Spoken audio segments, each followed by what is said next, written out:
पेड़ लगाओ तो सही, ये फूल भी खिल जाएंगे, पेड़ लगाओ तो सही, और दोस्त भी मिल जाएंगे, हाथ बढ़ाओ तो सही, और छोड़कर बातें सभी, बात भगीरथ की करो, छोड़ परिंदों की। जी जी, ये धरती कितनी सुंदर है, वाह, सबको जीवन देने वाली, वायु का वेग निरंतर है, वाह, नदियां बहती हैं निश्वासर, पर होती कभी थकान नहीं, जी, कांटों में रहकर भी जाती, फूलों के लिए मुस्कान नहीं। महेंद्र सिंह निहार, और मेरे साथ हैं जिंदगी नामा 69 जो YouTube चैनल है, उसके संस्थापक, संयोजक, संचालक श्रीमान विद्यासागर जी। नमस्कार सभी को जो है। और आज जो जिंदगी नामा चैनल 69 आ चुका है यहाँ अपने मित्र के पास, जो नरेंद्र सर हैं। इनको जानते हैं आप, भली भांति जानते हैं, कई बार देख चुके हैं, लेक्चरर भी हैं, हिंदी के प्रवक्ता हैं और एक महान कवि भी हैं। और जो है इन्हीं के एक और साथी हैं जो हमारे हिंदी गूंज परिवार से जुड़े हुए हैं। कौन है सर वो?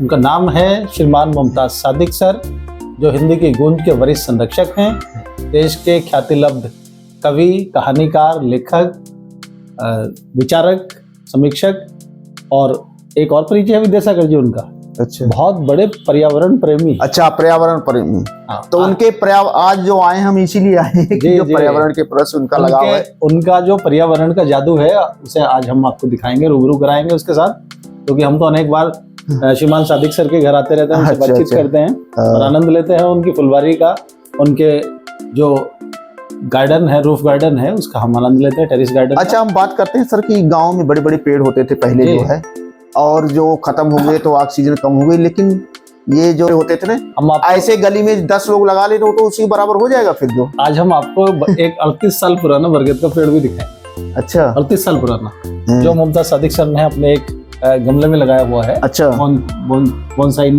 के माध्यम से लगभग 200 प्रजाति के पेड़ पौधे, वनस्पति और दवाइयों वाले पेड़ पौधे और वायु को शुद्ध करने वाले अनेक प्रकार के पौधे हैं। दिल खुश हो जाएगा वहां जाकर। अभी आप कम प्रसन्न लग रहे हैं, लेकिन वहां जाकर आप खिलखिलाने लगेंगे। तो साथियों, आज आपको बहुत कुछ नया मिलने वाला है, यहाँ पर जानकारी मिलने वाली है कि हम लोग गमले में तो बहुत पौधे अपने लगा लेते हैं, लेकिन उसका केयर सही से नहीं कर पाते और ज़्यादा नहीं लगा पाते, केवल 2-4 लगा देते हैं। लेकिन यहाँ पर एक नया आइडिया मिलेगा कैसे हम अपने गार्डन में, अपने छत के ऊपर जो है पौधे लगाएं और उनको, जिससे कि पर्यावरण भी शुद्ध हो। तो ऐसे ही पर्यावरणविद जो हैं अभी हमसे मिलेंगे, उनके घर पे हम आ चुके हैं। एक चीज मैं आपको बताना चाहूंगा कि मुमताज सादिक सर उत्तर प्रदेश में सहकारी गन्ना मिल जो होती हैं, वहां पर वो बहुत बड़े पद पर कार्यरत थे। 2011 में सेवानिवृत्त हुए। अच्छा, अब इसमें आपके दिल्ली जैसे महानगर में गार्डन लगाना, गार्डन उगाना, ये बहुत बड़ी बात है। कहाँ से इतनी जमीन लाए?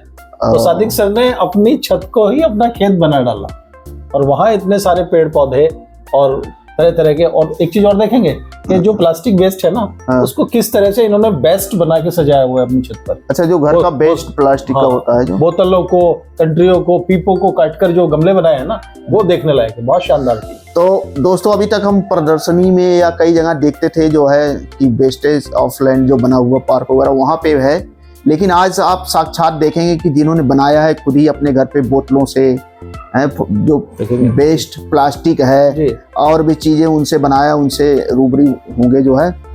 तो सागर सर, आपकी खुशी निश्चित रूप से दुगनी होगी, लेकिन आज आप मेहनत भी अच्छी करने वाले हैं इस आज के वीडियो में। तो उससे पहले हम ये मेहनत करें, आपको कुछ एनर्जी भी लेनी चाहिए मेरे हिसाब से। तो अभी हम साथियों आपको रोकते हैं, लेकिन बहुत जल्दी आ रहे हैं लौटकर, तब तक करते रहिए इंतजार। मैं नरेंद्र सिंह निहार और ये है मेरे मित्र विद्यासागर। आइए सर, जी।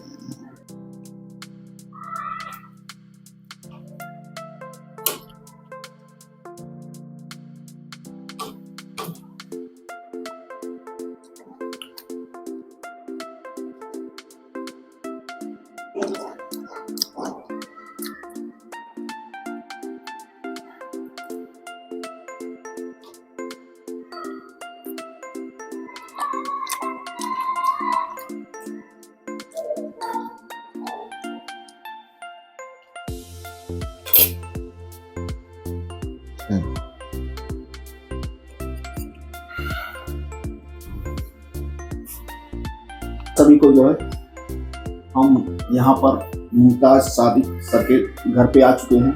तो देखिए जैसे हमारा स्वागत हो रहा है, ये पर्यावरण हित है जो है, तो उसी तरीके से स्वागत हो। यहाँ ऐसी मिठाइयाँ नहीं है जो आज नुकसान करती है, जैसे लड्डू हो गया या गुलाब जामुन हो गया या इसी तरह की फलों से ही स्वागत हो रहा है, जो कि सेहत के लिए भी अच्छा होता है। तो सर के यहाँ हम आए हुए हैं, नरेंद्र जी हमारे साथ है, लेख प्रवक्ता जो है, जैसे कि बातचीत पहले हो चुकी है। तो यहाँ से हम देखो नाश्ता भी हमने किया है अभी जो है, बहुत अच्छा रहा जो है। तो सर बताइए जो मुमताज सर के बारे में। जी नमस्कार साथियों, जैसे मैं आपको पहले बता चुका हूँ कि आदरणीय मुमताज सादिक सर हमारे सानिध्य में है। सर आपको नमस्कार। नमस्कार। सभी को नमस्कार। श्रीमान मुमताज सादिक उत्तर प्रदेश में कृषि अधिकारी पद से सेवानिवृत्त हैं और हिंदी उर्दू के जाने माने साहित्यकार हैं, कवि हैं, कहानीकार हैं, चिंतक हैं और इन सब से बढ़कर आप पर्यावरणविद हैं। मैंने बहुत कम ऐसे साहित्यकार देखे हैं जिनकी कथनी और करनी में बहुत कम फर्क पाया जाता है, उनमें से एक आप भी हैं। हम आपके लिए तालियां बजाते हैं सर। आपका स्वागत है। धन्यवाद, बहुत बहुत धन्यवाद। सर ने लगभग 10 किताबें होगी सर, 13 किताब। अच्छा 13 किताबें सर की उर्दू की भी लिखी, हिंदी की दो किताबें उर्दू की हैं और हिंदी की किताबें ज़्यादा लिखी हैं। और एक किताब जो मुझे बहुत अधिक पसंद रही सर की, देखिए हम आपको दिखाते हैं, माँ कहती थी। ये एक ऐसी किताब है जो 3 in 1 है ना। इसमें सादिक सर ने अपनी माताजी से सुनी हुई बचपन की कहानियाँ लिखी हैं, उसका कविता में भावानुवाद भी किया है और कहीं ना कहीं उसको ऐतिहासिक प्रसंगों से भी जोड़ा है। एक ऐसी किताब जिसका कुकू FM पर कितने लोगों ने सुना सर इसको? इसको तो 20,000 ने सुना, करीब 25-30 हजार लोग इस माँ कहती थी कि इसको और दिखाना चाहते हैं शतायु जीवन के सूत्र। इसमें 100 वर्ष जीने की पूरी आपको गारंटी आदरणीय मुमताज सादिक सर ने दी है। सारा इनका एक्सपीरियंस। हाँ, इनका एक्सपीरियंस और इनके पूर्ववर्ती लोगों का एक्सपीरियंस। अच्छा। हमारे लोक जीवन में शतायु जीवन के बारे में जो अच्छी बातें बताई जाती हैं, कही जाती हैं, जैसे गिरधर कविराय की कुंडलियां हुआ करती थी, तो सर ने उन सबको संजो के रखा और अपने अनुभव की चाशनी में अच्छा भिगो कर पाठकों के लिए, हम सबके लिए प्रस्तुत कर दिया। तो इस किताब को लगभग 1 लाख लोग, नहीं 5 लाख। अच्छा, इस किताब को 5 लाख लोग सुन चुके हैं कुकू FM पर, क्योंकि ये सबको 100 साल जीने की गारंटी देती है। सागर जी आप भी जीना चाहेंगे 100 साल? और जैसे अरे आप तो एक नया फार्मूला मिलेगा, नया सूत्र मिलेगा। एक कोई पढ़ के सुना दीजिए आप 100 साल जीने का। अरे वाह वाह, क्या बात सर, ये दे दो। इसके अलावा जो है वो है कि क्या खाएं क्या ना खाएं, 12 महीने 12 मासी में। अच्छा, वो सब है इसमें। 365 दिन में हमें क्या खाना क्या नहीं खाना, तो ये सारी चीजें इनकी लिखी हुई हैं। तो मैं एक जो पढ़ के बता रहा हूँ। स्वागत भैया। तो 100 पग चले खाए कै जोई, तासो बैद न पूछे कोई। मतलब खाने के बाद 100 कदम चलना चाहिए, तो उसको कोई बीमारी नहीं होगी, न बैद के पास जाना पड़ेगा जी। 100 पग चल के करे उतान, 8 सांस ताको फरमान। उतान का मतलब सोने से शायद नहीं, सीधा लेटना। उतान अच्छा, आसन जो होता है। तो इसका मतलब हिंदी में लिखा भी है जो कविता है, तो पहले मैं बाद में बता रहा हूँ। 100 पग चले खाए कै जोई, तासो बैद न पूछे कोई। 100 पग चल के करे उतान, 8 सांस ताको फरमान। 16 सूधे 32 वाए, तब रस बने अन्न जो खाए। तो इसका भावार्थ है, कवि कह रहे हैं कि जो भोजन करने के बाद 100 पग चलता है, 100 कदम चलता है, ऐसे व्यक्ति को वैद्य से कोई सलाह लेने की आवश्यकता नहीं पड़ती है। 100 पग चलने के पश्चात उत्तान पात आसन में लेट जाएं और 8 सांस लें, फिर सीधी करवट लेकर 32 सांस लेने से किया गया समस्त भोजन रस में परिवर्तन होकर शरीर को ऊर्जा प्रदान करता है। तो और भी स्पष्ट करते हुए सर कह रहे हैं कि जो शाम का भोजन करने के पश्चात थोड़ा टहलना चाहिए। टहलने के पश्चात करे व समतल स्थान सख्त व पृथ्वी पर उत्तान पाद आसन की स्थिति में लेट जाना चाहिए और इसी स्थिति में 8 बार सांस लेनी चाहिए। फिर सीधी ओर करवट लेकर 16 बार सांस लेनी चाहिए। फिर बाईं ओर करवट लेकर 32 सांस लेना चाहिए। लाभ ये क्रिया गैस, अम्लता, बदहजमी, अपच में लाभकारी है। सारांश। अच्छा विद्यासागर जी, एक चीज है, ये 16 और 8 की बात करिए, इस हिसाब से बच्चे करेंगे तो उनको गिनतियां भी याद हो जाएंगी भाई।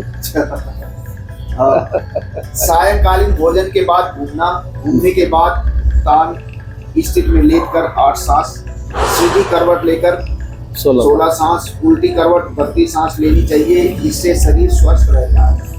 तो देखिए, हमने तो सुना था कि जो खाने के बाद घूमना चाहिए, लेकिन ये नहीं था कितना कदम चलना चाहिए, ये नहीं था। तो आज मुझे पता चल गया कि कितना चलना चाहिए और लेटना कैसे चाहिए, ये भी जरूरी है। तो इसमें ऐसी बहुत सारी बातें लिखी हुई। कितनी बातें सर लिखी है इसमें? ये किताब दोनों उठाए, दोनों इसमें 100 के आसपास है। 100 के आसपास है। नहीं, जो जीवन के सूत्र कितने हैं? जीवन के सूत्र 65 तो इसी तरह से है जो है। अच्छा, विद्यासागर जी, सुनाऊंगा भी।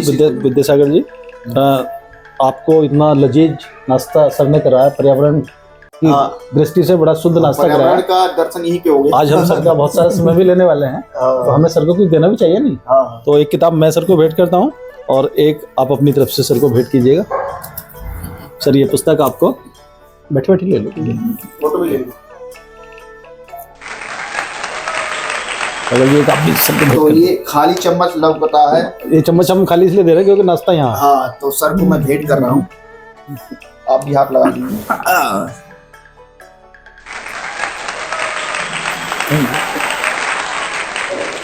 चलना ऊपर, चलना मैं। तो सर ये जो है ये मस्ट भी दे। अच्छा, आप ही दो ना अपने हाथ से, ले भाई विद्यासागर।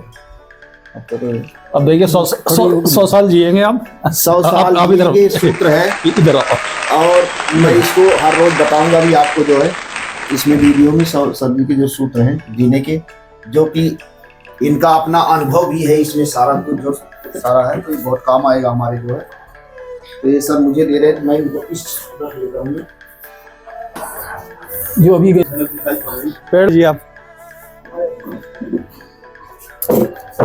उधर ही बैठेंगे सर, उस साइड बैठिए। इधर बैठिए। देख लो इसको, वो देख लो। देखो अब भी उदास हो गई, ये टाइम ऐसा हो गया ना थोड़ा सा।